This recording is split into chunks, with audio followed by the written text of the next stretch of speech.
1장 15절로 23절의 말씀을 가지고 교회 세상 속의 희망이 되라, 교회 세상 속의 희망이 되라 라는 제목으로 이 시간 하나님의 말씀을 나누고자 합니다.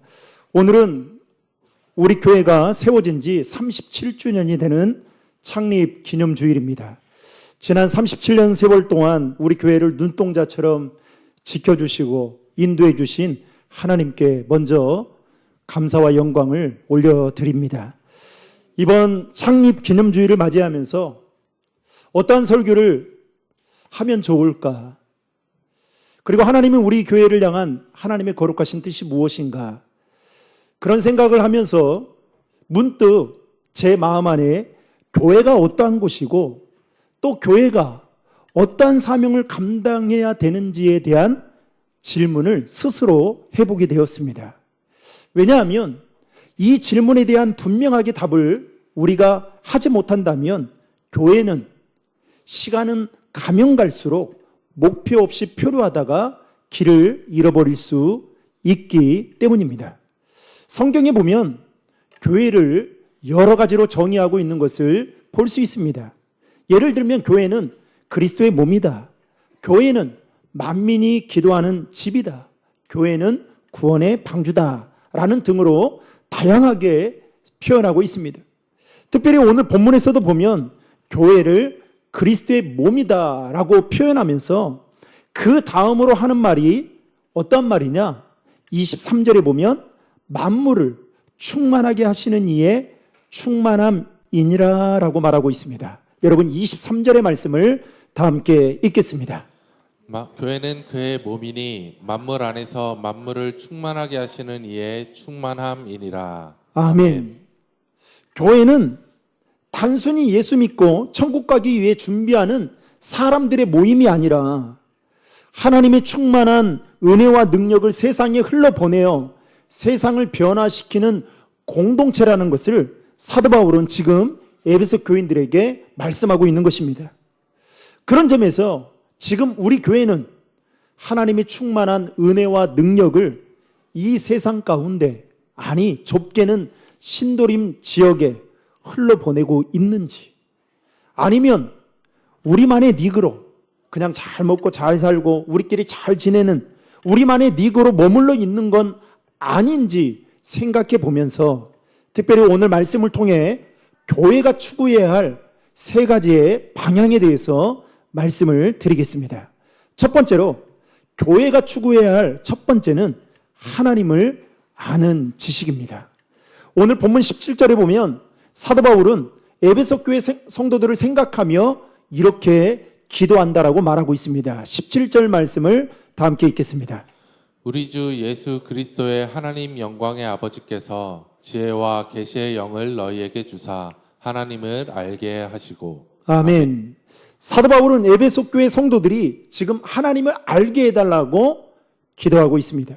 여러분, 성도가 신앙생활을 하는 데 있어서 중요한 것 중에 하나가 무엇이냐 하면 바로 하나님을 아는 것입니다. 성도들이 하나님을 사랑하는 마음으로 교회 안에서 일도 하고 봉사도 하고 그리고 헌신하는 것도 매우 중요하지만 사실 이보다 더 중요한 것은, 그리고 모든 신앙생활의 기초는 바로 하나님을 아는 데 있습니다. 여러분, 하나님을 알지 못하고 봉사나 헌신은 자신을 더 드러낼 때가 많습니다. 하나님을 알지 못하고 교회 안에서 이루어지는 그 모든 행위들은 어쩌면 그 행위로 인해서 수많은 사람들에게 상처를 주는 또 다른 부작용을 낳을 수 있다는 것입니다. 그래서 많은 교회들이, 새가족들이 등록을 하게 되면 여러분 바로 어떻게 합니까? 봉사자로 투입하는 것이 아니에요. 새가족들을 대상으로 하나님을 알아가는 훈련의 시간들을 최소는 4주, 많게는 8주의 시간을 두고 하나님을 아는 그 교육들을 하게 됩니다. 오늘 말씀에 보면 사도 바울은 에베소 교회 성도들을 위해서 하나님을 알게 해달라고 기도하면서 특별히 17절에 보면 지혜와 계시의 영을 너희에게 주사라고 기록하고 있습니다. 여러분, 여기서 지혜와 계시의 영은 누구를 가리키느냐? 성령님을 가리킵니다. 한마디로 성령님을 통해서 우리가 하나님을 알아갈 수 있다는 것입니다. 여러분, 인간은 스스로 하나님을 절대로 알 수가 없습니다. 하나님을 알더라도 아주 제한적으로 알 수밖에 없습니다. 하나님 자신이 드러내 주셔야만 하나님을 알 수가 있습니다. 이것이 바로 계시입니다. 그리고 그 계시의 통로가 바로 무엇이냐? 성경 말씀입니다. 그래서 우리는 그 성경을 읽을 때에 성령님이 우리의 마음을 감화감동시키시고, 그리고 하나님을 더 알아갈 수 있도록 우리에게 지혜를 허락해 주시는 것입니다. 출애굽기의 성막 사건이 좋은 예라고 말할 수 있습니다. 하나님은 모세에게 성막을 지을 방법을 매우 구체적으로 자세하게 계시해 주셨습니다. 그러나 그것을 실제로 실행한 사람은 누구였느냐? 성막을 만드는 기술자였던 부사렐과 오홀리압이었습니다. 그들은 계시의 말씀을 들은 그 모세를 통해서 그 말씀을 받고 순종하며 지혜롭게 성막을 만들어 갔습니다. 자신의 생각대로 만든 것이 아니라 계시의 말씀에 따라서 그들은 하나하나 성막을 만들어 갔던 것입니다. 그러자 계시의 말씀에 순종하게 될 때에 그들은 비로소 하나님을 알아가는 지혜를 얻게 되었던 것입니다. 반대로 여러분, 요나 선지자를 잘 알 것입니다. 요나 선지자는 계시의 말씀을 들었습니다. 너는 가서 복음을 니느웨에 가서 전하라 라고 말씀을 듣죠. 그런데 요나 선지자는 이 니느웨에 가서 계시의 말씀을 선포하기를 싫어했습니다. 이유인즉 당시 니느웨는 이스라엘의 적국이었을 뿐만 아니라 이스라엘을 괴롭혔던 나라 중에 한 나라였습니다. 그래서 결국 요나 선지자는 계시의 말씀을 들었는데도 불구하고 니느웨로 가지 않고 하나님의 명령을 거부하고 다시스로 도망을 가게 됩니다. 결국 요나는 하나님의 손에 붙들려서 니느웨에 가서 말씀을 전하게 되죠. 얼마나 전하기 싫었으면, 여러분, 니느웨 성이 얼마나 컸던지 3일 길을 다녀야 되는데 하루만 다니면서 니느웨에 복음을 전했던 겁니다. 그러니까 순종도 그냥 부분적으로 순종을 했던 거죠. 그런데 놀라운 것은 부분적인 순종을 했음에도 불구하고 요나 선지자가 니느웨에 가서 복음을 전했을 때에 놀라운 회개운동과 함께 부흥이 일어나게 되었다는 것입니다. 요나 선지자는 하나님의 계획과 계시의 말씀을 다 이해하지 못했지만 그 말씀에 부분적으로 순종했을 때에 하나님의 일하심을 보게 되었다는 것입니다. 여러분, 우리가 신앙생활 하는 데 있어서 하나님의 계시의 말씀이 때로는 우리의 머리로 이해가 되지 않을 때가 있어요. 그 말씀이 분명히 나에게 하시는 말씀인데 받아들이기 힘들 때가 있습니다. 여러분, 그럼에도 불구하고 그 말씀에 순종하게 될 때에 하나님을 알게 되는 은혜가 있다는 사실을 여러분 믿으시길 바랍니다. 부모는 자식들에게 이거 해라 저거 하라 때로는 이야기하죠. 그런데 자녀들은 그것을 잘 못 알아들어요. 왜 엄마 아빠가 나에게 왜 잔소리를 그렇게 하는지. 그런데요, 여러분, 시간이 지나서 나중에 돌이켜보면 엄마 아빠가 그때 나에게 잔소리와 같은 그 말씀을 왜 했는지를 그때서야 깨닫고 그게 잔소리가 아니라 내 삶의 자양분과 같은 교훈의 말씀이었구나라는 것을 깨닫게 됩니다. 그리고 그때부터는 정신 차리고 부모님의 말씀을 귀담아 들으려고 하죠. 마찬가지예요. 우리가 때로는 하나님이 성경 말씀을 통해 우리에게 계시합니다. 그런데 그 말씀이 이해가 되지 않아요. 그 말씀이 합리적이지 않아 보일 때가 있습니다. 그러나 여러분, 그 말씀에 순종하게 될 때에 하나님을 알게 되는 은혜가 있다는 사실을 믿으시기 바랍니다. 중요한 것은 뭐냐? 계시의 말씀을 아는데 그쳐서는 안 되고 순종함으로 이어져야 하나님을 더 깊이 알아갈 수 있다는 겁니다. 여러분, 가끔씩 막 기도하라고 하잖아요. 목사가 기도해야 됩니다. 말씀 읽어야 됩니다. 라고 합니다. 근데 그 말씀이 잘 안 들려요.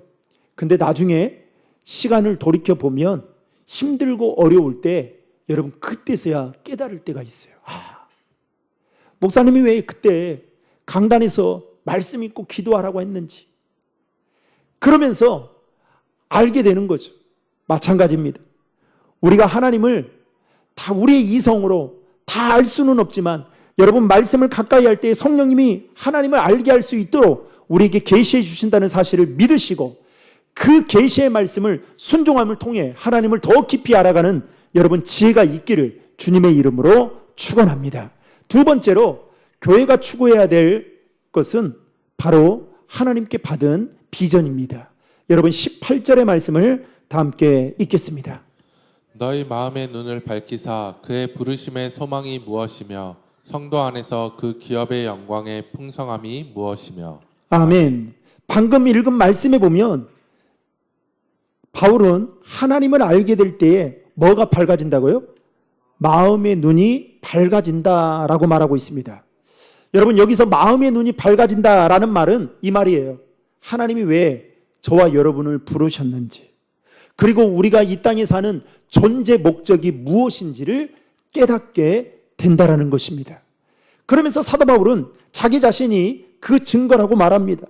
여러분 우리가 잘 알다시피 사도 바울은 가말리아 문화의 바리새인으로서 율법학자가 되는 것이 그의 꿈이었습니다. 그런데 그가 다메섹 도상에서 부활하신 예수님을 만나고 난 후에 여러분 마음의 눈이 열립니다.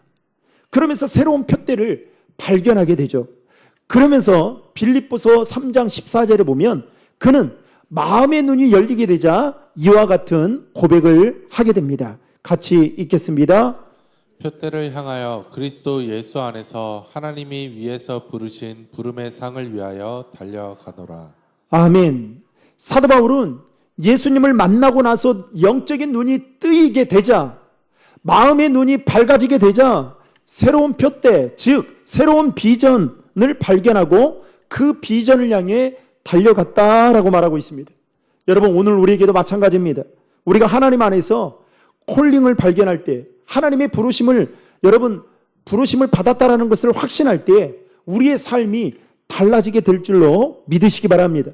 예일대학교에 에이미 교수라는 분이 계십니다. 이분이 한 연구팀을 꾸려서 사람들이 자신이 하는 일에 세 가지의 관점을 보고 있다라는 거예요. 첫 번째 관점은 자신이 하는 그 일을 단순히 생계수단인 잡으로 보는 사람들이 있다는 겁니다. 두 번째 관점은 자신이 하고 있는 그 일을 경력 쌓는 커리어로 보는 사람들이 있다는 겁니다. 그래서 경력을 쌓아서 조금 더 높은 연봉을 많이 주는 직장에 들어가고 그리고 조금 더 좋은 직장으로 점프해야겠다라고 생각을 하고 경력을 쌓는 그 커리어로 생각하는 사람들이 있다는 거예요. 세 번째 관점은 자신이 하고 있는 그 일을 콜링으로 보는 사람이 있다는 겁니다. 즉 하나님이 나를 이곳에 부르시고 이곳에 세워주셨다라고 보는 사람들이 있다는 것입니다. 그런데 이 세 가지의 관점을 가진 사람들을 대상으로 조사를 했다는 겁니다. 사람의 삶의 만족도와 행복한 삶을 살고 있는 사람들이 어떠한 사람들인가 조사해 봤더니 여러분 놀랍게도 자신의 일을 잡으로나 커리어로 쌓는 사람이 아니라 콜링으로 여기는 사람들이 삶의 만족도가 높고 그리고 행복한 삶을 살고 있다는 놀라운 결과가 나왔습니다. 저도 생각해 봤어요. 저도 제가 목회하고 있는 이 목사라는 직을 그냥 단순히 생계수단인 잡으로 생각하거나 아니면 경력을 쌓는 커리어, 여기서 조금 더 부흥해서 큰 교회로 점프해야겠다. 이런 생각을 갖고 제가 목회를 한다면 할 수 있을까요? 없을까요? 한다면 여러분 얼마나 힘들겠어요. 왜냐하면 제가 여기 온 지 벌써 6년 됐거든요. 하나님 6년 동안 제가 점프할 수 있도록 교회를 부흥시켜 주셔야 되는 거 아니겠습니까? 하나님, 그리고 이곳저곳 불러다니면서 각 교회들마다 가서 설교도 하고, 그래서 제 이름을 펼쳐서 큰 교회 가서 하나님 저를 목회할 수 있도록 그렇게 해줘야 되는 거 아닙니까? 이렇게 생각할 수도 있겠죠. 그런데 여러분, 중요한 것은 단 한 번도 그렇게 생각해 본 적이 없습니다. 그리고 지금도 저는 하나님이 신도림 중앙교회로 수많은 교회 중에 왜 부족한 저를 신도림 중앙교회로 부르시고 이곳에 세워주셨는가, 그거에 대해 계속 기도하고 그리고 여기에 관심을 갖고 있습니다. 여러분, 교회도 마찬가지입니다. 하나님께서 우리 교회를 신도림 지역에 세우신 것은 단순한 우연이 아닙니다. 37년 동안 우리 교회를 이 지역에 뿌리 내리게 하신 하나님의 뜻과 하나님의 비전이 분명히 있습니다.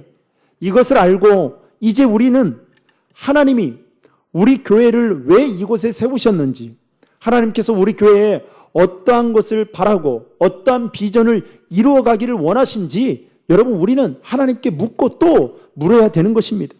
개인적으로 우리 교회를 기도하면서 제가 신도림 중학교 올 때 목회 계획서를 내라고 하더라고요. 그래서 제가 목회 계획서를 늘상 제가 부교육자가 될 때 목회 계획서를 썼었어요. 교회 담임 목사가 되면 이렇게 교회를 운영해 가야 되겠다 하고 쭉 그때 목회 계획서를 작성을 다 해놨습니다. 그러면서 이제 목회 계획서를 여러분들에게 제출했죠. 청빙위원들에게. 그래서 우리 교회는 초대교회와 이 안디옥 교회와 같은 교회가 되면 되겠다. 그러면서 몇 가지 제가 그때 교회에 대한 비전들을 제시했습니다. 그런데 하나님이 우리 신도림 중앙교회를 위해서 기도하면서 저에게 주신 비전은 딱 하나입니다. 그리고 제가 목회를 하면서 하나님이 저에게 계속해서 주시는 마음은 딱 하나였습니다. 건강한 교회를 세우는 일이었습니다. 교회가 부흥해서 그냥 몸집만 비대해지는 것이 아니라 성도들 한 사람 한 사람이 말씀과 기도로 영적인 내실을 잘 다져서 한 사람 한 사람이 주님의 몸된 교회로 세상에 나아가는 것, 그게 하나님이 저에게 주신 비전이었습니다. 그래서요, 이 비전을 위해서 지금도 기도하고 있습니다. 특별히 여러분, 지금 우리 교회에 가장 시급한 일이면서도 기도해야 될 제목이 있다면 다음 세대를 어떻게 세워가야 될지에 대한 문제입니다. 그리고 이 일을 위해서 여러분, 우리는 마음을 하나로 모으고 기도해야 할 때입니다. 그래서 제가 이번 주에 기도하면서 우리 청년들과 사랑구역 식구들에게 같이 그냥 말로만 이렇게 하면 안 되겠다 싶어가지고 기도 카드를 만들었어요. 제 스스로. 그래서 오늘 이제 함께 나누고 계속 기도하자. 그래서 여러 가지 큰 타이틀 4개를 가지고 기도 제목을 이제 주고 기도 카드를 주고 함께 계속 기도하려고 합니다. 여러분, 지금 이 시대는 열심히 해도 교회 부흥을 위해서 열심히 다 해도 될까 말까한 시대입니다. 그런데 여러분, 우리가 뒷짐지고 과거의 영광만을 생각하며 여러분, 지금 이 자리에 머물러 있다면, 안주한다면, 하나님이 주신 그 비전을 알지 못하고 그냥 교회 한 성도로서 다니기만 한다면 여러분, 우리 교회는 지금 이 모습보다 어쩌면 더 안 좋은 모습이 될 수 있겠다라는 생각이 들기도 합니다. 사랑하는 성도 여러분, 바라기는 저는 우리 교회가 하나님이 주신 비전에 따라 모든 성도들이 한 마음으로 달려갈 수 있는 교회가 될 수 있기를 주님의 이름으로 축원합니다. 마지막 세 번째로 교회가 추구해야 할 것은 하나님의 크신 능력입니다. 여러분, 19절의 말씀을 다 함께 읽겠습니다. 그의 힘의 위력으로 역사하심을 따라 믿는 우리에게 베푸신 능력의 지극히 크심이 어떠한 것을 너희로 알게 하시기를 구하노라. 아멘. 지금 사도 바울은 에베소 교회 성도들에게 교회가 붙들어야 될 것은 하나님의 크신 능력이다 라고 말하면서 그 크신 능력이 어느 정도의 능력인지를 20절에 가서 부연 설명하고 있습니다. 20절의 말씀 다 함께 읽겠습니다. 그의 능력이 그리스도 안에서 역사하사 죽은 자들 가운데서 다시 살리시고 하늘에서 자기의 오른편에 앉히사. 아멘. 지금 바울은 에베소 교회 성도들에게 그 하나님의 크신 능력을 이야기하면서 그 능력이 뭐라고 이야기합니까? 죽은 자들 가운데서 다시 살리신 부활의 능력이다라고 말하고 있는 것을 보게 됩니다. 그러면서 사도 바울은 그 에베소 교회 성도들에게 그 능력이 죽은 자들 가운데서 다시 살아나신 그 그리스도의 부활의 능력이 지금도 너희 안에서 뭐 한다고요? 역사하고 있다라고 말하고 있습니다. 사랑하는 성도 여러분, 하나님은 오늘도 죽은 자들 가운데서 다시 살리시고 하나님 우편에 앉으셨던 그 동일한 능력으로 우리 교회와 저와 여러분들을 붙들고 있음을 믿으시길 바랍니다. 그래서 여러분, 그리스도인들에게 있어서 부활은, 예수 그리스도의 부활은 힘이고 능력이고 여러분 역사인 것입니다. 말씀을 맺고자 합니다.